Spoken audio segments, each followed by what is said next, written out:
ನೀನು ನೀನು ಅಶುದ್ಧ ಆಗಿರ್ತೀಯ, ನೀನು ಸ್ನಾನ ಮಾಡಿಕೊಂಡು ಬರೋದಿಲ್ಲ, ನಿನಗೆ ಅದೆಲ್ಲ ಗೊತ್ತಿಲ್ಲ, ನೀನು ಸ್ನಾನ ಮಾಡಿಕೊಂಡು ಬಂದು ನೀನು ದೈವದ ವಿಷಯ ಎಲ್ಲ ಸರಿಯಾಗಿ ನಿನಗೆ ಅದರ ಆದಿಂದ ಅಹಂನವರೆಗೆ ಎಲ್ಲವನ್ನು ತಿಳಿದು ನೀನು ನಂತರ ಮಾಡಬಹುದು. ಭೂತ ಅಂತ ಹೇಳುವಂಥ ಶಬ್ದ ಸ್ವಲ್ಪ ಕೆಳಮಟ್ಟದ್ದು, ರಕ್ತಾಹಾರ ಸ್ವೀಕಾರ ಮಾಡುವಂಥ ಶಕ್ತಿಗಳು. ಭೂತ ಅಂತ ಹೇಳಿದ್ರೆ ದೈವ.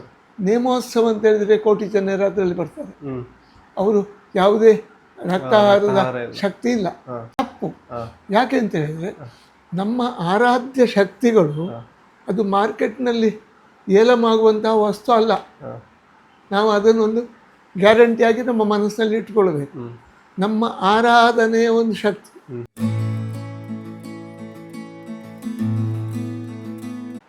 ನಮಸ್ಕಾರ ವೀಕ್ಷಕರೇ, ಧನಿಕಾ ಸ್ಟುಡಿಯೋಗೆ ಸ್ವಾಗತ. ಇಂದು ನಮ್ಮೊಂದಿಗೆ ಕರ್ನಾಟಕ ರಾಜ್ಯೋತ್ಸವ ಪ್ರಶಸ್ತಿ ವಿಜೇತರು ಶ್ರೀ ಬನ್ನಂಜೆ ಬಾಬು ಅಮೀನವರಿದ್ದಾರೆ. ಅವರೊಂದಿಗೆ ನಾವು ತುಳುನಾಡಿನ ಸಂಸ್ಕೃತಿ, ಆಚಾರ ವಿಚಾರ ಹಾಗೂ ದೈವಾರಾಧನೆಯ ಬಗ್ಗೆ ಕೇಳೋಣ. ನಮಸ್ಕಾರ ಸರ್. ನಮಸ್ಕಾರ. ಮೊದಲಿಗೆ ಒಂದು ಕ್ವಶನ್, ನೀವು ಸಾಹಿತಿ ಆಗಬೇಕಂತ ಆಸೆ ಯಾವಾಗ ಬಂತು ನಿಮಗೆ? ಆಸೆ ಅಂತೇಳಿ ಇರಲಿಲ್ಲ. ಯಾಕೆಂತೇಳಿದರೆ ನನ್ನ ಹೆಸರು ಬನ್ನಂಜೆ ಬಾಬು ಅಮೀನ್. ನಾನು ನನ್ನ ವಿದ್ಯೆ 11ನೇ ಕ್ಲಾಸ್ ಮೆಟ್ರಿಕ್. ಅದರ ನಂತರ ಬಹುಶಃ ಆಲೋಚನೆ ಮಾಡಿದರೆ ನನಗೊಂದು ನಿರೀಕ್ಷೆ ಇತ್ತು, ಒಂದು ಆಕಾಂಕ್ಷೆ ಇತ್ತು. ಈಗ ನಿಮ್ಮಂಥವರು ವಿದ್ವಾಂಸರು ಎದುರಿಗೆ ಬಂದರೆ, ಬರಹಗಾರರು ಎದುರಿಗೆ ಬಂದರೆ ನಾನು ಅವರ ಹಾಗೆ ಆಗಬೇಕು ಎನ್ನುವಂಥ ಒಂದು ವಾಂಛೆ ಅಂತ ಹೇಳ್ತೇವೆ ನಾವು, ಒಂದು ಆಸೆ ಇತ್ತು. ಕ್ರಮೇಣ ಅದು ಕಾರ್ಯರೂಪಕ್ಕೆ ಬಂತು. ವಾಂಛೆ ಅಂತ ಹೇಳಿದರೆ ನಾನು ತುಂಬ ಚರ್ಚೆ ಮಾಡುವವರ ಹತ್ತಿರ ಕೂತು ಒಂದು ಬೆರಗು ಗಣ್ಣುಗಳಿಂದ ಅವರನ್ನು ನೋಡುವಂಥ ಒಂದು ಅಭ್ಯಾಸ ಇತ್ತು. ಒಮ್ಮೆ ನಾನು ಎಳೆಯನಾಗಿರುವಾಗಲೇ 10-20 ವರ್ಷದಲ್ಲಿ ನನಗೊಂದು ಆಸೆ ಇತ್ತು, ನಾನು ಅವರ ಹಾಗೆ ಆಗಬೇಕು, ನಾನು ಇವರ ಹಾಗೆ ಆಗಬೇಕು, ಆಕಾಂಕ್ಷೆ ಇತ್ತು. ಆವಾಗ ಆ ಕ್ರಮೇಣ ಅದಕ್ಕೋಸ್ಕರ ನಾನು ಸ್ವಲ್ಪ ಪ್ರಯತ್ನ ಪಟ್ಟದ್ದುಂಟು. ಕ್ರಮೇಣ ಅದು ಫಲ ಕೂಡ ಸಿಕ್ಕಿತ್ತು ನನಗೆ. ಸಾಹಿತ್ಯ ಆದ ನಂತರ ತುಳುನಾಡಿನ ಬಗ್ಗೆ ಬರಿಬೇಕು ಅಥವಾ ಅದರ ಬಗ್ಗೆ ತಿಳ್ಕೊಳ್ಬೇಕು ಎಂಬ ಆಸೆ ಹೇಗೆ ಬಂತು? ನೋಡಿ, ಇದು ಒಟ್ಟಿಗೆ ಒಂದು ಗಂಟು ಹಾಕಿದ ಹಾಗೆ. ನಾನೊಬ್ಬ ತುಳುವ, ನಾನು ಕನ್ನಡಿಗ, ನನ್ನ ಮಾತೃಭಾಷೆ ತುಳು. ನಾನು ಕನ್ನಡ ಕಲಿತದ್ದು ಹೌದು, ಕನ್ನಡ ಶಾಲೆ ಓದದ್ದು ಹೌದು, ಕನ್ನಡದಲ್ಲಿ ತುಂಬ ಕೆಲಸ ಮಾಡಿದ್ದೇನೆ. ಆದರೂ ತುಳುವಿನ ಮೇಲೆ ಒಂದು ವಿಶೇಷವಾದಂಥ ಒಂದು ಮಮಕಾರ ಉಂಟು. ಆದ್ದರಿಂದ ತುಳುವಿನ ಮೇಲೂ ವಿಶೇಷ ಮಮಕಾರ. ಕನ್ನಡ ನಾನು ಬರೆದದ್ದು, ಶಾಲೆಗೆ ಹೋಗುವುದೆಲ್ಲ ಕನ್ನಡ ಅಲ್ವ, ಅದು ಸ್ವಾಭಾವಿಕ ಅಲ್ವ, ಹಾಗಿತ್ತು. 2 ಭಾಷೆಗಳಲ್ಲಿ ಪುಸ್ತಕ ಬರೆದಿದ್ದೀರಿ? ತುಳುವಿನಲ್ಲಿ ಕಡಿಮೆ, 1-2 ಪುಸ್ತಕ ಉಂಟು. ಕನ್ನಡದಲ್ಲಿ ಹೆಚ್ಚು ಕನ್ನಡದಲ್ಲಿ ಒಂದು 10-20 ಪುಸ್ತಕ ಬರ್ತೇನೆ. ಈಗೆಲ್ಲ ಹೇಳಲಿಕ್ಕೆ ಬರೋದಿಲ್ಲ ನನಗೆ, ನಾನು ನೆಪ ಬರ್ತೀನಿ ಕೆಲವು. ಈಗ ಕೂಡ ಬರೀತಿದ್ದೀರಾ ಹೇಗೆ? ಇಲ್ಲ, ಈಗ ಬರೆಯುವುದು ನಿಲ್ಲಿಸಿ 1-2-3 ವರ್ಷ ಆಯಿತು. ಈಗ ಕೈ ಹೇಳಿದ್ದು ಕೇಳೋದಿಲ್ಲ. ಕೈ ಹೇಳೋದಂತೇಳಿದರೆ ನರದ ದೌರ್ಬಲ್ಯ ಉಂಟು ಈಗ, ಸ್ವಾಭಾವಿಕ. ಒಂದು ಅರ್ಧ ಗಂಟೆ ನಿಮ್ಮ ಹತ್ರ ಮಾತಾಡಿದರೆ ನನಗೆ ತಾನಾಗಿ ಆಯಾಸ ಬಂದು ಕೂತ್ಕೊಳ್ತದೆ. ಇನ್ನು ಸಾಕು, ನಿಲ್ಲಿಸು ಅಂದರೆ ಅಂತರಂಗಿಕವಾಗಿ ಹೇಳ್ತದೆ, ಇನ್ನು ಸಾಕು, ನಿಲ್ಲಿಸು. ಇಲ್ಲದಿದ್ದರೆ ನಿಮ್ಮ ಪ್ರಕಾಶ್ ಸುವರ್ಣರಿರಲಿ, ತುಂಬ ಜನ ಟಿ ವಿ ಇಂಟರ್ವ್ಯೂಗಿರಲಿ, ಆಕಾಶವಾಣಿಗಿರಲಿ, ಆಕಾಶವಾಣಿಯಲ್ಲಿ ತುಂಬ ಇಂಟರ್ವ್ಯೂ ಕೊಟ್ಟಿದ್ದೇನೆ ನಾನು. ನಮಗೆ ಅಂದರೆ ತುಳುನಾಡಿನ ಬಗ್ಗೆ, ತುಳುನಾಡಿನ ಆಚಾರ ವಿಚಾರದ ಬಗ್ಗೆ ಹೆಚ್ಚು ತಿಳ್ಕೊಳ್ಬೇಕನ್ನುವ ಕುತೂಹಲ ಇತ್ತು. ಆಗ ಪ್ರಕಾಶ್ ಸುವರ್ಣ ಅವರ ಬಳಿ ಕೇಳಿದಾಗ ನಿಮ್ಮ ಹೆಸರು ಸಜೆಸ್ಟ್ ಮಾಡಿದ್ರು. ಅದಕ್ಕೀಗ ತುಳುನಾಡಿನ ಬಗ್ಗೆ ಕೇಳೋಣ ಅಂತ. ತುಳುನಾಡು ಅಂದರೆ ಪುರಾಣಗಳ ಪ್ರಕಾರ ಪರಶುರಾಮ ಸೃಷ್ಟಿ, ಆದರೆ ಜನಪದದ ಪ್ರಕಾರ ಬೆರ್ಮೇರ್ನ ಸೃಷ್ಟಿ ಅಂತ ಹೇಳ್ತಾರೆ. ಅದರಲ್ಲಿ ಯಾವುದು ಸತ್ಯ, ಯಾವುದು ಸುಳ್ಳು ಅಂತ? ಸತ್ಯ, ಇಲ್ಲಿ ನಿಗೂಢವಾದಂಥ ಸತ್ಯ ಏನು ಉಂಟು ಅದೇ ಸತ್ಯ. ನಾನಿಲ್ಲಿ ಭೂಮಿಯ ಮೇಲೆ ನಿಂತಿದ್ದೇನೆ ಅಂತ ಹೇಳಿದ್ರೆ, ನಾನು ಆಕಾಶದಲ್ಲಿದ್ದೇನೆ, ಹಾರ್ತಾ ಇದ್ದೇನೆ ಅಂತ ಹೇಳಿದರೆ ಅದು ಸುಳ್ಳಾಗ್ತದೆ. ಅದು ಪರೋಕ್ಷವಾಗಿ ಅದನ್ನು ಸ್ವಲ್ಪ ನಂಬಬಹುದು ವಿನಃ ಕಠೋರವಾದ ಸತ್ಯ ಏನು ಅಂತ ಹೇಳಿದ್ರೆ, ನಾನು ನನ್ನ ತಾಯಿ ತಂದೆ ಹುಟ್ಟಿಸಿದ್ದು ಇರ್ಬೋದು, ಸತ್ಯ ಅದು. ಆದರೆ ಕಠೋರವಾದಂತಹ ಒಂದು ಸತ್ಯ ಏನು ಅಂತ ಹೇಳಿದರೆ, ನಮ್ಮ ತಾಯಿ 10 ತಿಂಗಳು ಹೆತ್ತು ನಾನು ಹುಟ್ಟಿದ್ದು. ಅದು ಸತ್ಯ. ತಂದೆ ಇಲ್ಲದೆ ಒಬ್ಬ ಗಂಡಿಲ್ಲದೆ ಹೆಣ್ಣು ಅವಳು ಎಂಥ ಪ್ರಸವಕ್ಕೆ ಬರಲಿಕ್ಕೆ ಆಗುವುದಿಲ್ಲ, ಅವಳು ಹೆರಿಗೆ ಮಾಡಲಿಕ್ಕೆ ಆಗುವುದಿಲ್ಲ. ಆದರೆ 10 ತಿಂಗಳು ಹೊತ್ತು ಹೆತ್ತು ಆ ಜವಾಬ್ದಾರಿ ತಾಯಿಗೆ ಇರುತ್ತೆ. ಹೌದು, ಅದು ಸತ್ಯ. ಹಾಗೆ ಅದೇ ಅದರಲ್ಲಿ ಈಗ ಎರಡೂ ಕೂಡ ಸತ್ಯ ಇರ್ಬೋದು. ಸತ್ಯವೇ, ಎರಡೂ ಸತ್ಯವೇ. ಪರಸ್ಪರ ಇಬ್ಬರ ಸಹಕಾರ ಇಲ್ಲದೆ, ತಂದೆ ಇಲ್ಲದೆ ಗಂಡಿಲ್ಲದೆ ಹೆಣ್ಣಿಲ್ಲ, ಹೆಣ್ಣಿಲ್ಲದೆ ಗಂಡಿಲ್ಲ. ಆದರೆ ವಿಶೇಷವಾಗಿ ವರ್ಷಾನುಗಟ್ಟಲೆ ಆ ಮಗುವನ್ನು ಹೊತ್ತು ಇದೆಲ್ಲ ಒಂದು ಗಾದೆಯಲ್ಲಿ ಬರ್ತದೆ. 8-10 ತಿಂಗಳು ಹೊತ್ತು ಹೆತ್ತು ಬಾಣಂತಿಯಾಗಿ ಅನೇಕ ವರ್ಷ ಆ ಮಗುವಿನ ಅನೇಕ ಬೇಕು ಬೇಡಗಳನ್ನು ಸಹಿಸಿಕೊಂಡು ಮಗು ಇಲ್ಲಿ ಶಾಲೆಗೆ ಹೋಗುವವರೆಗೆ, ಶಾಲೆಯಲ್ಲಿ ಹೋಗಿ ದೊಡ್ಡದಾಗುವವರೆಗೆ 10-15 ವರ್ಷದವರೆಗೂ ಆ ಮಗು ತಾಯಿಗೆ ಹೊಂದಿಕೊಂಡೇ ಇರುವುದು. ಹೌದೌದು.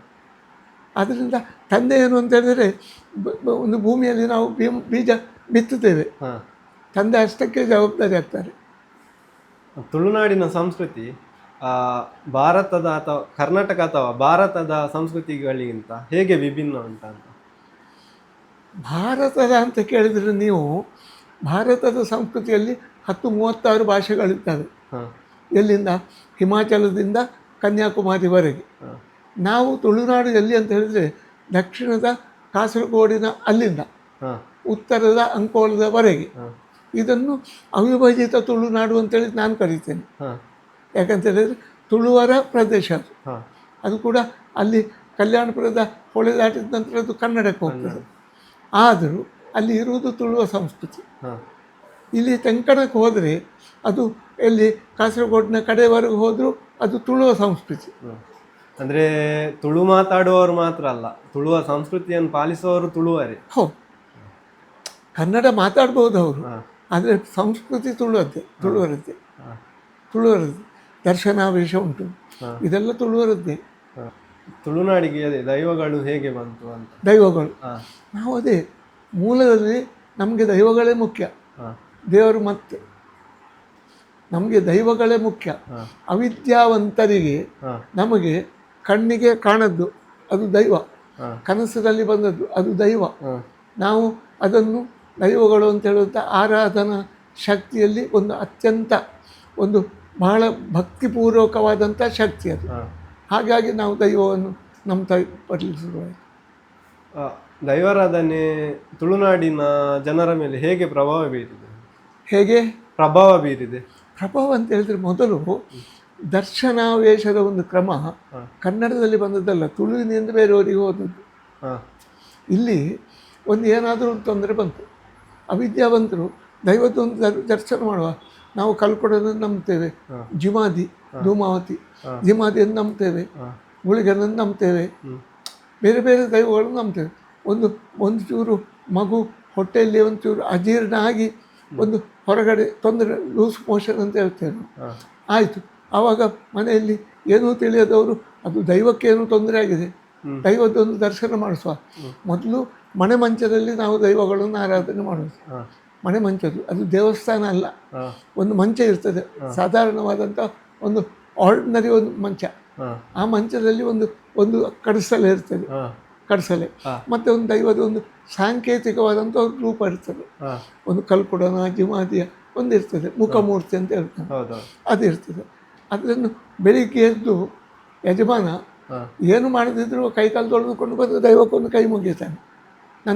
ನಾನು ಗದ್ದೆಗೆ ಹೋಗ್ತಾ ಇದ್ದೇನೆ, ನನ್ನ ಗದ್ದೆಯಲ್ಲಿ ಒಳ್ಳೆ ಪೈರಾಗಬೇಕು, ಗದ್ದೆಗೆ ಎಲ್ಲ ದುಷ್ಟ ಪ್ರಾಣಿಗಳು ಬರಬಾರ್ದು, ಹುಲಿ ಸಿಂಹಗಳು ಬರಬಾರ್ದು, ಇದನ್ನು ನೀನೇ ಕಾಯಬೇಕು.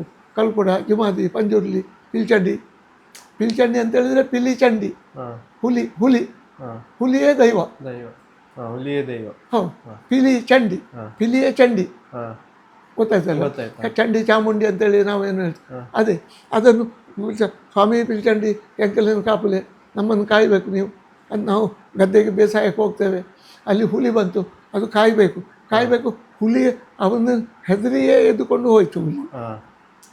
ಇದೆಲ್ಲ ಎಂಥದ್ದು ಮಾನವನ ಪರಿಭ್ರಮಣೆ, ಇದು ಪರಿವರ್ತನೆ. ಅದು ಹೀಗಾಗುವಾಗ ಆ ದೈವಗಳನ್ನು ನಂಬಲಿಕ್ಕೆ ಶುರು ಮಾಡಿದ್ರು. ಹಂದಿಯೇ ಪಂಜುರ್ಲಿ ಆಯಿತು. ಪಂಜದ ಕುರ್ಲೆ ಅಂತ ನಾವು ತುಳುವಿನಲ್ಲಿ. ಪಂಜದ ಕುರ್ಲೆ ಅಂತೇಳಿ ಸಣ್ಣ ಹಂದಿಯ ಮರಿ ಅದೇ ಹಂದಿ ಎಂತ ಪಂಜುರ್ಲಿ ಆಯಿತು. ಅದಕ್ಕೊಂದು ಹಿರಿಯರು ಕತೆ ಕಟ್ಟಿರ್ಲಿಕ್ಕೂ ಸಾಕು. ನಂಬಿಕೆ ಹೇಗಂತ ಹೇಳಿದರೆ ಕಥೆಯನ್ನು ಕಟ್ಟಿ ಅದನ್ನು ಹೇಳಿದ ಕೂಡಲೇ ನಮಗೆ ನಂಬಿಕೆ ಬರ್ತದೆ. ಅದು ತಾಯಿಗೆ ಏನಾದರೂ ಮಗುವಿಗೊಂಚೂರು ಹೊಟ್ಟೆ ಸರಿ ಇಲ್ಲದೆ ಲೂಸ್ ಮೋಷನ್ ಅಂತ ಹೇಳ್ತೇವೆ ನಾವು. 4 ಸರ್ತಿ ಹೊರಗಡೆ ಹೋಗಿ ಬಂದರೆ ಅದು ತೊಂದರೆ ಇಲ್ಲ, ನೀನೊಂದು ಹೀಗೆ ಮಗುವಿಗೆ ನಿವಾಳಿಸಿ ತೆಗೆಯುವುದು ಅಂತ ಹೇಳ್ತೇವೆ ನಾವು. ಇದು ಮನುಷ್ಯನ ಅವನ ಸ್ವಂತದ ಥಿಂಕಿಂಗ್ ಏನುಂಟು, ಸ್ವಂತದ ಆಲೋಚನೆ ಏನುಂಟು ಅದರ ಮೇಲೆ ಬರ್ತದೆ. ಅವನ 2 ದಿವಸದಲ್ಲಿ ಮಗು ಹೊಟ್ಟೆಯಲ್ಲಿದ್ದದೆಲ್ಲ ಡಿಸ್ಚಾರ್ಜ್ ಆದ ನಂತರ ಮಗು ಸರಿ ಆಗ್ತದೆ. ಅದು ದೈವದ್ದೇ ಅನುಗ್ರಹ ಅಂತೇಳಿ ತಾಯಿಯ ನಂಬಿಕೆ ಇರ್ತದೆ. ಹೀಗಿರ್ತದೆ. ಹೌದು, ದೈವಗಳನ್ನು ಮನೆ ಮಂಚದಲ್ಲಿ ಇಟ್ಟು ಪೂಜಿಸ್ತಿದ್ರು ಅಂತ ಹೇಳಿ. ಆದರೆ ಈಗ ದೈವಗಳಿಗೆ, ದೈವಸ್ಥಾನಗಳಿಗೆ ಬ್ರಹ್ಮಕಲಶ ಎಲ್ಲ ಶುರುವಾಗಿದೆ. ಅದರ ಬಗ್ಗೆ ನಿಮ್ಮ ಪರಿವರ್ತನೆ. ನಾನು ನನಗೆ ಬಾಬು ಅಮೀನ್, ನನ್ನ ಮಗ ರಾಘವೇಂದ್ರ ಅಮೀನ್ ಅಂತ ಇದ್ದಾನೆ. ಅವು ಫಾರಿನ್ಗೆಲ್ಲ ಹೋಗಿ ಬಂದಾನೆ. ನಾನು ಹೋಗಿ ಬಂದಿದ್ದೇನೆ ಉದ್ಯೋಗದ ಉದ್ದೇಶದಲ್ಲೆಲ್ಲ. ನಾನು ದುಬೈ ಕುವೈಟಿಗೂ ಹೋಗಿ ಬಂದಿದ್ದೇನೆ. ಒಮ್ಮೆ ಭೇಟಿ ಕೊಡುವಂಥ ಉದ್ದೇಶದಲ್ಲಿ ಮಾತ್ರ ಹೋಗಿ ಬಂದಿದ್ದೇನೆ. ಆದರೆ ಅಲ್ಲಿ ಏನಾಯಿತು ಅಂತ ಹೇಳಿದರೆ ಇಲ್ಲಿ ಪರಿವರ್ತನೆ. ನನ್ನ ಮಗ ನನಗಿಂತ ಹೆಚ್ಚು ವಿದ್ಯಾವಂತ. ನಾನು ಒಬ್ಬ ಮೆಟ್ರಿಕ್ಯುಲೇಟ್ ಮಾತ್ರ, 11 ಕ್ಲಾಸ್ ಕಲಿತವ. ಬೇರೆ ಎಲ್ಲ ಕೆಲವನ್ನೆಲ್ಲ ನಾನು ಒಟ್ಟು ಮಾಡಿ ಹಾಕಿಕೊಂಡು ನಾನು ಅವನಿಗಿಂತ ನಾನು ಬುದ್ಧಿವಂತ ಇರ್ಬೋದು. ಆದರೆ ಎಜುಕೇಷನ್ ಪಾಯಿಂಟ್ ಆಫ್ ವ್ಯೂ ನನಗಿಂತ ವಿದ್ಯಾವಂತ. ಒಬ್ಬ MCOM LLB ಆಗ್ತಾನೆ. ನನ್ನ ಮೊಮ್ಮಗ ಅಂತ ಹೇಳುವಂಥವ ದೊಡ್ಡ ಡಾಕ್ಟರೇಟ್ ಆಗ್ತಾನೆ.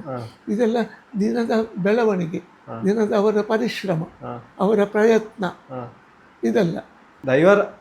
ದೈವಾರಾಧನೆ ಅಂದರೆ ಈಗಿನ ಯುವಕರಿಗೆ ಆಸಕ್ತಿ ಹೆಚ್ಚಾಗ್ತಾ ಉಂಟು. ಅಂದರೆ ದೈವದ ಮನೆಗೆ ಹೋಗುದಿರಲಿ, ಈಗಿನ ಯುವಕರು ಹೆಚ್ಚೆಚ್ಚು ಮಾಡ್ತಿದ್ದಾರೆ.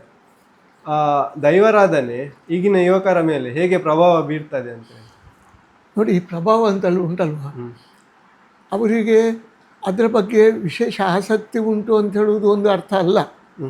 ಕೆಲವು ಒಂದು ತಾಯಿ ಹೆತ್ತಂಥ ಮಗು ಬೇರೆ ಬೇರೆ ಉದ್ದೇಶದಿಂದ ದೈವಾರಾಧನೆಯನ್ನು ಒಪ್ಪಬಹುದು. ಈಗ ನೀವು ಒಂದು ಕೂಡು ಕುಟುಂಬದಲ್ಲಿ ಇದ್ದೀರಿ, ನೀವು ಕಲ್ಕುಡ ಅಥವಾ ಪಂಜುರ್ಲಿ ಅಥವಾ ಪಿಲ್ಚಂಡಿಯನ್ನು ನಂಬ್ತೀರಿ. ನೀವು ಆ ಮನೆಯಲ್ಲಿ ಇದ್ದೀರಿ. ನಿತ್ಯ ನೀವು ಸಣ್ಣ ಚಡ್ಡಿ ಹಾಕಿಕೊಂಡು ಸಣ್ಣ ಮಗುವಾಗಿ ಆ ಮನೆಯಲ್ಲಿ ದೊಡ್ಡದಾದವರು. ನೀವು ಸಣ್ಣ ಒಂದು ಚಡ್ಡಿ ಹಾಕ್ಕೊಂಡು ಹೋಗ್ತಿರೋಲ್ಲಿ 4 ವರ್ಷ 5 ವರ್ಷ ಪ್ರಾಯದಲ್ಲಿ ನೀವು ಕೂತಿರ್ತೀರಿ. ನಿಮ್ಮ ಅಜ್ಜಯ್ಯ ಸ್ನಾನ ಮಾಡಿಕೊಂಡು ಬಂದರು, ಕೌಪಿನ ಉಟ್ಕೊಂಡು ಆಶ್ರಮವನ್ನು ಕೌಪಿನ ಒಂದು ನೇವಳಕ್ಕೆ ಸಿಕ್ಕಿದ್ರು. ಅವರು ದೈವಸ್ಥಾನಕ್ಕೆ ಹೋಗುವ ಮೊದಲು ಮಿಂದು ಬಂದ ನಂತರ ಯಾರು ಮುಟ್ಟಬಾರ್ದು ಆ ಮನೆ ಮಂಚವನ್ನು. ಅವರೊಬ್ಬರೇ ನಿರ್ಮಲ ಮಾಡಬೇಕು. ಅವರ ತಿಳುವಳಿಕೆ, ಅವರಿಗೇನು ವಿದ್ಯೆ ಇಲ್ಲ. ಅವರ ಮಗ ಅವರಿಗೆ ಸಿಕ್ಕುವುದಿಲ್ಲ. ಮೊಮ್ಮಗನಿಗೂ ಅಜ್ಜನಿಗೂ ಬಹಳ ಪ್ರೀತಿ ಇರ್ತದೆ. ಅಜ್ಜ ಈ ಕೆಲಸ ಎಲ್ಲ ಮಾಡುವಾಗ ಮಗು ಬಂದು ಬಿರುಗಣ್ಣಿನಿಂದ, ಅಂದರೆ ದಿಟ್ಟ ಒಂದು ನೋಟದಿಂದ ಅಜ್ಜ ಏನೆಲ್ಲ ಮಾಡ್ತಾರೆ ಅದನ್ನೇ ಅನುಸರಿಸಿಕೊಂಡು ಹೋಗ್ತದೆ ಮಗು. ಅದೇನು ಅದು ನೀನು ಮುಟ್ಟಬಾರ್ದು ಅಂತ ಹೇಳ್ತಾರೆ. ಅಜ್ಜನಿಗೆ ಅದನ್ನು ಮುಟ್ಟಬಾರ್ದು ಯಾಕೆ ಅಂತ ಹೇಳಿದ್ರೆ ಗೊತ್ತಿಲ್ಲ. ಅವು ಈ ಮುಟ್ಟಿರಬಲ್ಲಿ ಅಂತ ಹೇಳ್ತಾರೆ, ನೀನು ಮುಟ್ಟಬಾರ್ದು ಅಂತ ಹೇಳ್ತಾರೆ ಅಷ್ಟೇ. ಮಗು ಅದನ್ನು ಮುಂದಿನ ವಿಶ್ಲೇಷಣೆ ಮಾಡ್ತದೆ. ಯಾಕೆ ಮಾವನ ಹತ್ರ ಕೇಳ್ತದೆ ಅಥವಾ ಸ್ವಲ್ಪ ತಿಳಿದವ್ರ ಹತ್ರ ಕೇಳ್ತದೆ, ಅದು ನಾನು ಯಾಕೆ ಮುಟ್ಟಬಾರ್ದು ಅಂದರೆ ನೀನು ಅಶುದ್ಧ ಆಗಿರ್ತೀಯ, ನೀನು ಸ್ನಾನ ಮಾಡಿಕೊಂಡು ಬರೋದಿಲ್ಲ, ನಿನಗೆ ಅದೆಲ್ಲ ಗೊತ್ತಿಲ್ಲ. ನೀನು ಸ್ನಾನ ಮಾಡಿಕೊಂಡು ಬಂದು ನೀನು ದೈವದ ವಿಷಯ ಎಲ್ಲ ಸರಿಯಾಗಿ ನಿನಗೆ ಅದರ ಆದಿಂದ ಅಹಂನವರೆಗೆ ಎಲ್ಲವನ್ನು ತಿಳಿದು ನೀನು ನಂತರ ಮಾಡಬಹುದು. ನೀನು ಮೊದಲು ಎದ್ದು ನಿತ್ಯ ಕರ್ಮಗಳು, ನೀನು ಎಂತ ಹೊರಗಡೆ ಹೋಗುವುದು ಎಲ್ಲ ಏನೆಲ್ಲ ಉಂಟು ನಿತ್ಯ ಕರ್ಮಗಳು ಆದ ನಂತರ ತಲೆ ಮೈಗೆ ನೀರು ಹಾಕಿಕೊಂಡು ಪೂರ್ತಿ ಸ್ನಾನ ಮಾಡಿಕೊಂಡು ನಂತರ ನೀನು ದೈವದ ಮನೆ ಮಂಚ ಮುಟ್ಟಬಹುದು. ಅದೊಂದು ಮಗುವಿನಲ್ಲಿ ಅಚ್ಚೊತ್ತದ ಒಂದು ಸ್ಥಿತಿಗೆ ಬರ್ತದೆ. ನಾನು ಮನೆ ಮಂಚ ಮುಟ್ಟಬಾರ್ದು, ಯಾಕೆ ನಾನು ಸ್ನಾನ ಮಾಡಲಿಲ್ಲ, ನಾನು ಬೇರೆ ಬೇರೆ ಕಾರಣಕ್ಕೆ. ಆದರೆ ನಾನು ಮಾಂಸ ತಿಂದಿದ್ದೇನೆ, ಮೀನು ತಿಂದಿದ್ದೇನೆ, ಮದುವೆ ಆದ ನಂತರ ಹೆಂಡತಿಯ ಹೆಂಡತಿಯ ಒಟ್ಟಿಗೆ ಸಂಭೋಗ ಮಾಡಿದ್ದೇನೆ. ಅದೆಲ್ಲ ನಿನಗೆ ದೈವದ ಮನೆಮಂಚ ಮುಟ್ಲಿಕ್ಕೆ ನಿನಗೆ ನಿಷಿದ್ಧ. ನಮ್ಮದು ಒಂದು ಪ್ರತಿಯೊಬ್ಬರಲ್ಲಿ ಒಂದು ಒಂದು ಕಟ್ಟುಪಾಡು, ಇಂಗ್ಲೀಷಲ್ಲಿ ಹೇಳ್ತಾರೆ ರೂಲ್ಸ್ ಆ್ಯಂಡ್ ರೆಗ್ಯುಲೇಷನ್, ಕಟ್ಟುಪಾಡು, ಅದನ್ನು ಮುಟ್ಟಬಾರ್ದು. ಸರಿ, ಅದು ಹೌದಲ್ಲ, ಅದು ಹೌದಲ್ಲ. ಅಂಗಶುದ್ಧಿ ಮಾಡಿದ್ರೆ ನಾನು ಹೋಗಿ ಮುಟ್ಟಬಾರ್ದು, ಅದು ಸತ್ಯ ಅಲ್ವಾ? ಸತ್ಯ ಇರ್ತದೆ ಅದು. ಆದ್ದರಿಂದ ಆ ಮಗು ಆ ಪ್ರಾಯಕ್ಕೆ ಬರುವಾಗ ಮಗುವಿನ ತಲೆಯಲ್ಲಿ ಎಲ್ಲವೂ ಬಂದು ಸ್ಥಾಪನೆ ಆಗ್ತದೆ. ನಾನು ದೈವದ ಹತ್ತಿರ ಹೋಗುವಾಗ ಎಲ್ಲ ನನ್ನ ನನ್ನ ಪುಸ್ತಕದಲ್ಲಿ ಇದನ್ನೆಲ್ಲ ಬರೆದು ಹಾಕಿದ್ದೀನಿ. ನೀನು ನಿನ್ನ ಕರ್ಮಗಳನ್ನು ಮುಗಿಸಿ ತಲೆಗೆ ಸ್ನಾನ ಮಾಡಿ ಎಲ್ಲವನ್ನು ಆದ ನಂತರ ದೈವದ ಆರಾಧನೆ ಶುರು ಮಾಡಬೇಕು. ಮನೆ ಮಂಚವನ್ನು ಮುಟ್ಟಬೇಕು. ಅದು ಕೂಡ ಹಾಗೆ, ಮನೆ ಮಂಚ ಮುಟ್ಟುವುದಿದ್ರು ದೈವದ ಪರಿಕರಗಳನ್ನು ತೊಳೆಯುವುದುಂಟು. ಎಲ್ಲರೂ ಹೋಗುವುದಲ್ಲ, ಅಲ್ಲಿ ಎಂಥ ಕಡಸಲೆ ಉಂಟು, ಬೇರೆ ಬೇರೆ ಆಯುಧಗಳಿದ್ದಾವೆ, ಮುಖಮೂರ್ತಿ ಉಂಟು. ಅವ ಎಲ್ಲವನ್ನು ಶುದ್ಧ ಮಾಡಿಕೊಂಡು ಹೋಗಿ ಅದನ್ನೆಲ್ಲ ತಂದು ಒಳ್ಳೆಯ ಸ್ಥಳದಲ್ಲಿ, ಅಂದರೆ ಬಟ್ಟೆ ಒಗೆಯುವ ಕಲ್ಲು ಇರ್ತದೆ, ಆ ಕಲ್ಲನ್ನು ಸರಿಯಾಗಿ ತೊಳೆದು. ಯಾಕೆಂದರೆ ಅದರ ಮೊದಲು ಒಂದು ನಾಯಿ ಬಂದು ಅದರ ಮೇಲೆ ಕೂತು ಅಲ್ಲಿ ಹೇಲು ಮಾಡಿರ್ಲಿಕ್ಕೆ ಸಾಧ್ಯ ಉಂಟು, ಹಾಗೆ ಹಿಕ್ಕೆ ಹಾಕ್ಲಿಕ್ಕೆ ಸಾಧ್ಯ ಉಂಟು. ನಮ್ಮ ಅಂತರಂಗದಲ್ಲಿ ಶುದ್ಧ ಅಂತ ಉಂಟಲ್ಲ, ಅದನ್ನು ಮಾಡಬೇಕಿದ್ರೆ ನಾವೆಲ್ಲವನ್ನು ನಾವು ಮೊದಲು ಅಂತರಂಗ ನಿರ್ಮಲ ಬೇಕು, ಬಹಿರಂಗದಲ್ಲಿ ನಿರ್ಮಲ ಬೇಕು. ಅಷ್ಟು ಆಗಿ ಅದನ್ನು ಹೋಗಬೇಕು. ಮನೆ ಮಂಚ ಎಲ್ಲರೂ ಮುಟ್ಲಿಕ್ಕಿಲ್ಲ. ನಾನು ಮಾಂಸಾಹಾರಿ, ನಾವೆಲ್ಲ ಕೋಳಿ ತಿಂತೇವೆ, ಮೀನು ತಿಂತೇವೆ. ಆವಾಗ ಕೋಳಿ ಕೊಯ್ದು ದೈವಕ್ಕೆ ಅರ್ಪಣೆ ಮಾಡ್ತೇವೆ. ಅದು ಮಾಡಿದರೂ ಅಲ್ಲಿ ದೈವದ ಮನೆ ಮಂಚದ ಮೇಲೆ ನಾವು ಯಾವುದನ್ನು ಅರ್ಪಣೆ ಮಾಡುವುದಿಲ್ಲ. ರಕ್ತಾಹಾರ ಅಲ್ಲಿ ಇರುವುದು ಕಜ್ಜಾಯ ಮಾತ್ರ, ಹಾಲು ಮಾತ್ರ. ಮತ್ತೆಲ್ಲ ಬಡಿಸಿ ಇಡುವುದು ಪ್ರೇತಗಳಿಗೆ, ಇಲ್ಲದ ಕುಲೆಕುಲ ಅಂತ ಹೇಳ್ತೇನೆ, ಮನೆಯ ಪ್ರೇತಗಳಿಗೆ ಅದು ಬಡಿಸಿರುವುದು ಬೇರೆ. ಅದು ಆಹಾರ ಕೊಡುವುದು ಕಲ್ಕುಡನಿಗೆ ಅಥವಾ ಪಂಜುರ್ಲಿಗೆ ಕೊಯ್ದು ರಕ್ತಾಹಾರ ಕೊಡುವುದು. ಆದರೆ ಅದನ್ನು ಮತ್ತೆ ಬಡಿಸುವುದು ಹಿರಿಯರಿಗೆ, ನಮ್ಮ ಕುಲೆಗಳು ಅಂತ ಹೇಳಿದ್ರೆ ಪ್ರೇತಗಳಿಗೆ, ಆ ಮನೆಯಲ್ಲಿದ್ದ ಪ್ರೇತಗಳಿಗೆ ಅದನ್ನು ಬಡಿಸಿ ನಾವು ಮತ್ತೆ ಊಟ ಮಾಡೋದು. ಇದೆಲ್ಲ ಒಂದು ಸ್ಟೆಪ್ ಬೈ ಸ್ಟೆಪ್, ಒಂದು ಹಂತವಾಗಿ ಇದಕ್ಕೊಂದು ಅರ್ಥ ಇರ್ತದೆ. ನೀವು ಹೇಳಿದ್ರಿ ಮನೆ ಮಂಚವನ್ನು ಮುಟ್ಲಿಕ್ಕೆ ಶುದ್ಧಿ ಆಗಬೇಕು ಅಂತ. ಹೌದು, ಅಂತರಂಗ ಸಹ ಶುದ್ಧಿ ಆಗಬೇಕು, ಬಹಿರಂಗ ಸಹ ಶುದ್ಧಿ ಆಗಬೇಕಲ್ಲ. ಅದು ನಮ್ಮ ವಿಶೇಷ ಅರ್ಥದಲ್ಲಿ ಮಾತ್ರ ಅಂತರಂಗ ಶುದ್ಧಿ ಅಲ್ಲ. ಸ್ನಾನ ಮಾಡಿದ್ರೆ ಕೇವಲ ಬಹಿರಂಗ ಮಾತ್ರ ಶುದ್ಧಿ ಆಗುತ್ತೆ, ಅಂತರಂಗ ಹೇಗೆ ಶುದ್ಧಿ ಮಾಡುದು? ಅಂತರಂಗ ಅಂತ ಹೇಳಿದ್ರೆ ಅವ ಇನ್ನೊಬ್ಬರಿಗೆ ಅನ್ಯಾಯ ಮಾಡಬಾರ್ದು. ನಿಮ್ಮ ಹತ್ರ ಒಂದು 50,000 ಸಾಲ ಹಿಡ್ಕೊಂಡ್ರೆ ಅದು ಹಿಡಿಸಬಾರ್ದು, ಅದು ಅಂತರಂಗ ಶುದ್ಧಿ. ಅರ್ಥ ಆಯ್ತಲ್ಲ? ಹಾಂ, ಬಹಿರಂಗ ಶುದ್ಧಿ ಬೇರೆ ಇದೆಲ್ಲ ಅಂತ. ಅವ ಹೊರಗಡೆ ಹೋಗಿ ಬಂದರೆ ಸ್ನಾನ ಮಾಡಿ ಬರಬೇಕು ಎಲ್ಲದಕ್ಕೆ. ಆಗ ಮಾತಾಡುವಾಗ ಹೇಳಿದ್ರಿ ತುಳುನಾಡಲ್ಲಿ ದೇವರಿಗಿಂತ ಸಹ ದೈವಗಳನ್ನು ಹೆಚ್ಚು ಪೂಜಿಸ್ತಾರೆ. ದೈವ ಮತ್ತೆ ದೇವರುಗಳಿಗೆ ಎಂತ ವ್ಯತ್ಯಾಸ? ದೇವರು ಅಂತ ಹೇಳುವುದುಂಟಲ್ವ, ಪ್ರಜ್ಞಾವಂತ ಜೀವಿಗಳು ನಂಬಿಕೊಂಡು ಬಂದಂಥ ಶಕ್ತಿಗಳು. ದೈವಗಳು ಉಂಟಲ್ವ, ಅದು ನಾವು ತುಳುನಾಡಿನಲ್ಲಿ ಏನೂ ತಿಳಿಯದೆ ಹೆಬ್ಬೆಟ್ಟು ಒತ್ತುವಂತಹ ಜನರು ನಂಬಿಕೊಂಡು ಬಂದಂತಹ ಶಕ್ತಿ. ನಾವು ಮನೆ ಮಂಚದಲ್ಲಿದ್ದದೆಲ್ಲ ದೈವಗಳು, ನಾವು ಏನೂ ತಿಳಿಯದವರು ಮಾಡಿದ್ದು.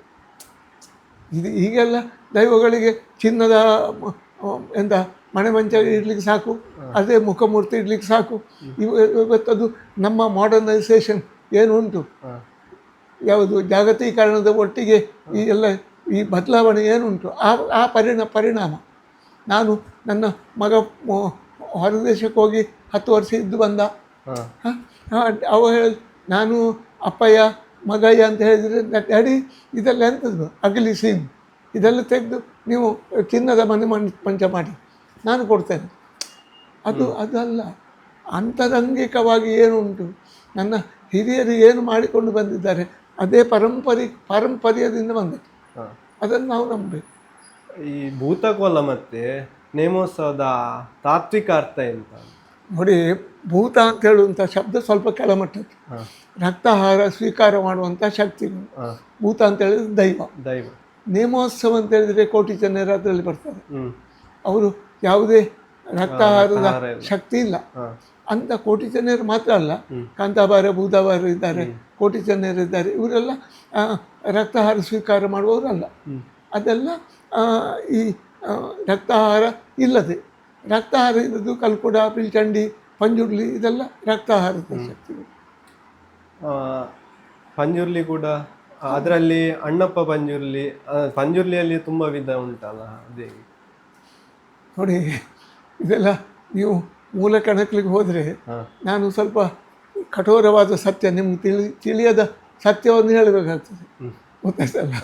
ಪಂಜುರ್ಲಿ ಅಂತ ಹೇಳಿದ್ರೆ ಪಂಜಿದ ಕೂಡ್ಲೆ, ಪಂಜಿ ಅದು ಕಾಡಿನ ಹಂದಿ. ಯುವಕರು ದೈವಾರಾಧನೆಯನ್ನು ನಂಬಲಿಕ್ಕೆ ಶುರು ಮಾಡಿದ್ರಿಂದ ಅದನ್ನು ಫೋಟೋ ತೆಗೆದು ಫೇಸ್ಬುಕ್ಕಿಗೆ, ಇನ್ಸ್ಟಾಗ್ರಾಮ್ಗೆ ಅಥವಾ ಯಾವುದೇ ಸೋಷಿಯಲ್ ಮೀಡಿಯಾಗೆ ಹಾಕೋದು ಹೆಚ್ಚಾಗಿದೆ.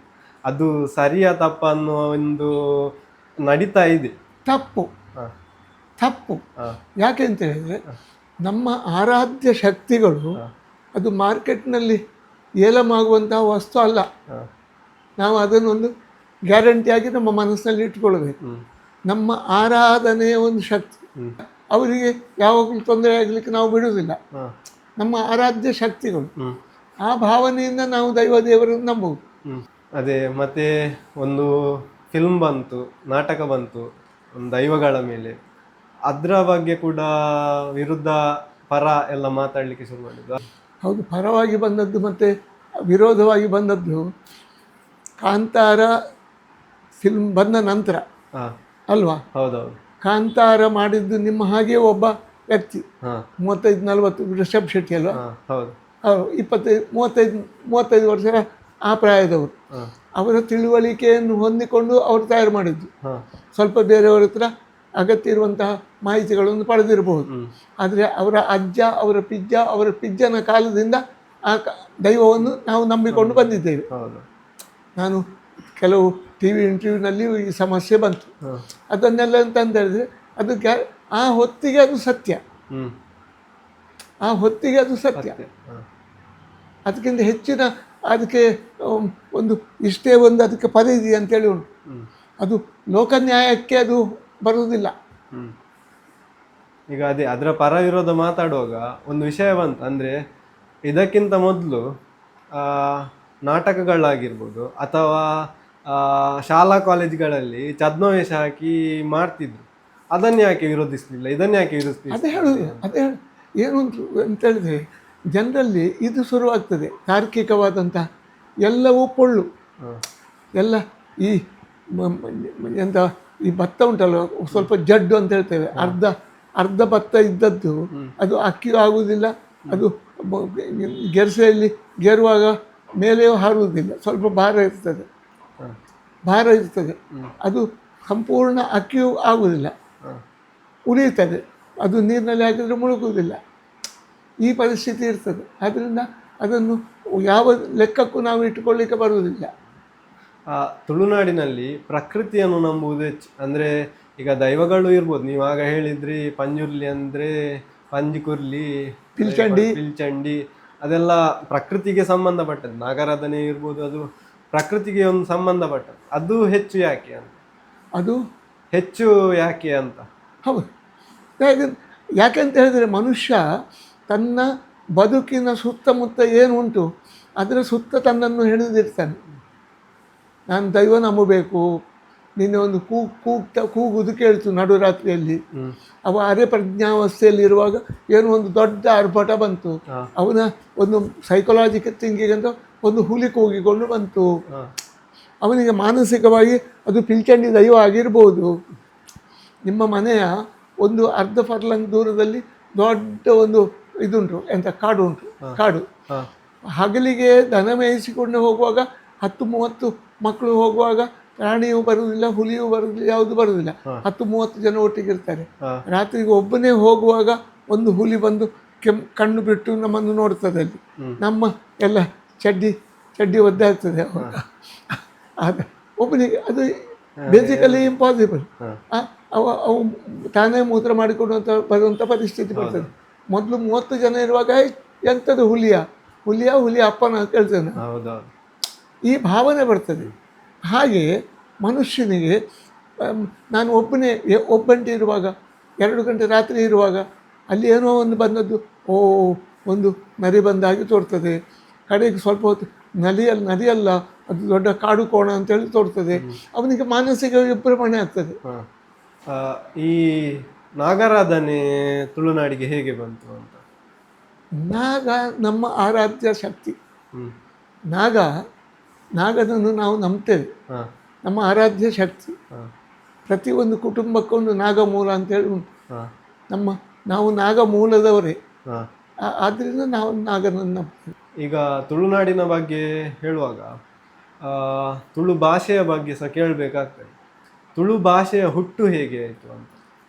ತುಳು ಭಾಷೆಯ ಹುಟ್ಟು ಅಂತೇಳಿದರೆ ಇಲ್ಲಿ ಬೆಳೆದವರು ಈಗ ಕನ್ನಡ ಭಾಷೆಯ ಹುಟ್ಟು ಹಾಗೆ, ತುಳು ಭಾಷೆಯ ಹುಟ್ಟು ಹಾಗೆ, ಅಥವಾ ಇದು ತಮಿಳ್ ಭಾಷೆಯ ಹುಟ್ಟು ಹಾಗೆ, ತೆಲುಗಿನ ಹುಟ್ಟು ಹಾಗೆ, ಅಲ್ಲಿ ಅವರು ಮಾತಾಡಲಿಕ್ಕೆ ತಾಯಿ ಮಗುವಿಗೆ ಅವಳ ಭಾಷೆ ಏನುಂಟು ಅದನ್ನು ಕಲಿಸಿಕೊಡ್ಲಿಕ್ಕೆ ಶುರು ಮಾಡಿದ್ಲು. ಅಲ್ಲಿಂದ ಬಂದಿದೆ. ತುಳುವನ್ನು 8ನೇ ಪರಿಚಯದಕ್ಕೆ ಸೇರಿಸಬೇಕಂತ ತುಂಬ ಹೋರಾಟ ನಡೀತಾ ಉಂಟು. ಅದು ಆಗ್ತಾ ಇಲ್ಲ. ಅದು ಯಾವಾಗ ಆಗ್ಬೋದು ಅಂತ? ಅದು ನೋಡಿ, ಯಾವಾಗ ಆಗ್ಬೋದು ಅಂತ ಹೇಳಿದರೆ ನಮ್ಮವರ ಸಾಧನೆ ಕಡಿಮೆ ಉಂಟು. ನಮ್ಮವರ ಸಾಧನೆ ಈಗ ತುಳು ಅಕಾಡೆಮಿ ಆಯಿತು, ತುಳುವಿನ ಹೆಚ್ಚು ತುಳುವಿನ ಬಗ್ಗೆ ಮುಂದುವರಿಯುತ್ತಾ ಉಂಟು. ಹಾಗೇನು ಅಷ್ಟು ನಾವು ಉದಾಸೀನರಾಗಬೇಕಾಗಿಲ್ಲ, ನಿರುತ್ಸಾಹ ಬೇಡ, ಆಗ್ತದೆ. ತುಳು ಲಿಪಿಯ ಪುನರುತ್ಥಾನ ಆಗ್ತಾ ಉಂಟಂತ ಹೇಳ್ಬೋದು ಈಗ. ಅಂದರೆ ಅಲ್ಲಲ್ಲಿ ಕಲಿಸ್ತಾ ಇದ್ದಾರೆ, ಕೆಲವು ಚಾನಲಲ್ಲಿ ಕೂಡ ಕಲಿಸ್ತಾ ಇದ್ದಾರೆ. ಹೌದು. ಅದನ್ನು ಇನ್ನೂ ಮೇಲೆ ಕೊಂಡು ಹೋಗುದು ಹೇಗೆ ಪ್ರಯತ್ನ? ನೀವು ನಿಮ್ಮ ಮಗುವಿಗೂ ತುಳು ಕಲಿಸಲಿಕ್ಕೆ ಪ್ರಯತ್ನ ಮಾಡಿದರೆ ಹಾಗೆ 10-50 ಹೆಚ್ಚು ಜನ ದಿನದಿಂದ ದಿನಕ್ಕೆ ಪ್ರಯತ್ನ ಜಾಸ್ತಿ ಆದರೆ ಆಗ್ತದೆ. ಶಾಲೆ ನಿಮ್ಮ ಬಾಲ್ಯದ ಮೇಲೆ ಈ ತುಳುನಾಡಿನ ಜೀವನ ಹೇಗೆ ಪ್ರಭಾವ ಬೀರಿದೆ? ಅಷ್ಟೇನು ಪ್ರಭಾವ ಅಂತ ಹೇಳಿದರೆ ಪ್ರಭಾವಕ್ಕೆ ವ್ಯತ್ಯಾಸ ಇಲ್ಲ. ಯಾಕೆ ನಮ್ಮ ಸುತ್ತಲ ಬದುಕಿನಲ್ಲಿ ತುಳು ಅಷ್ಟು ಬಳಕೆಯಲ್ಲಿದ್ದರಿಂದ ನನಗೆ ತುಳುವಿನ ಮೇಲೆ ಬಹಳ ಪ್ರೀತಿ ಉಂಟು. ಆದರೆ ಕಲಿಬೇಕಿದ್ರೆ, ಮುಂದೆ ಹೋಗಬೇಕಿದ್ರೆ ತುಳು ಸಾಕಾಗುವುದಿಲ್ಲ. ಕನ್ನಡ ಅಗತ್ಯ ಇತ್ತು, ಇಂಗ್ಲೀಷ್ ಅಗತ್ಯ ಇತ್ತು. ಈ ವಿಡಿಯೋ ನೋಡ್ತಿರುವ ತುಳುನಾಡಿನ ಜನರಿಗೆ ಏನು ಸಂದೇಶವನ್ನು ಕೊಡಲಿಕ್ಕೆ ಇಷ್ಟಪಡ್ತೀರಿ? ಸಂತೋಷ ಏನೂ ಇಲ್ಲ. ನಾವು ಪಾರ್ಲಿಮೆಂಟಿಗೆ ಹೋಗಲಿ, ಅಸೆಂಬ್ಲಿಗೆ ಹೋಗಲಿ, ನಾವು ತುಳುವರು ಎನ್ನುವಂತಹ ಅವರು ಬೇರೆ ಬೇರೆ ರೀತಿಯಲ್ಲಿ ಡೆವಲಪ್ ಆಗಲಿಕ್ಕೆ ಸಾಕು, ಬೇರೆ ವಿಷಯ. ನಾವು ಒಕ್ಕೂಟ ನ್ಯಾಯದಲ್ಲಿ ನಾವು ಇದಕ್ಕೆ ಸಂಬಂಧಪಟ್ಟವರು. ನಾವು ಈ ಭಾಷಾಭಿವೃದ್ಧಿಗೆ, ನಮ್ಮ ಈ ಭಾಷೆಯಲ್ಲಿ ಕಲಿತ ಮಕ್ಕಳಿಗೆ ಕೆಲಸ ಕೊಡಲಿಕ್ಕೆ, ಇದಕ್ಕೆಲ್ಲ ನಾವು ಪ್ರಯತ್ನ ಮಾಡಬೇಕು ಅನ್ನುವಂಥ ಪ್ರತಿಯೊಬ್ಬ ತುಳುವನ ಕರ್ತವ್ಯ ಇರಬೇಕು. ನಮಗೆ ಸಮಯ ಕೊಟ್ಟದಕ್ಕೆ ಧನ್ಯವಾದಗಳು ಸರ್. ನಿಮಗೂ ಬಂದು ಇಲ್ಲಿ ನನ್ನೊಟ್ಟಿಗೆ ಸಹಕಾರ ಮಾಡಿದ್ದಕ್ಕೆ ನಾನು ಎಷ್ಟು ನಿಮ್ಮ ಹತ್ರ ಮಾತಾಡಿದೆ ಅಂತ ನನಗೆ ಗೊತ್ತಿಲ್ಲ. ಅದಕ್ಕೋಸ್ಕರ ನಿಮಗೂ ಧನ್ಯವಾದ. ದೇವರು ಒಳ್ಳೆಯದು ಮಾಡಲಿ, ಎತ್ತರಕ್ಕೆ ಬೆಳೆಯಿರಿ. ವೀಕ್ಷಕರೇ, ಇದಾಗಿತ್ತು ಹಿರಿಯ ಸಾಹಿತಿ ಬನ್ನಂಜೆ ಬಾಬು ಮೀನ್ರವರ ಮಾತು. ಇಂಥದ್ದೇ ವಿಡಿಯೋಗಳನ್ನು ವೀಕ್ಷಿಸಲು ಧ್ವನಿಕಾ ಸ್ಟುಡಿಯೋವನ್ನು ಸಬ್ಸ್ಕ್ರೈಬ್ ಮಾಡಿ, ಬೆಲ್ಲೈಕನ್ ಅನ್ನು ಒತ್ತಿ. ಧನ್ಯವಾದಗಳು.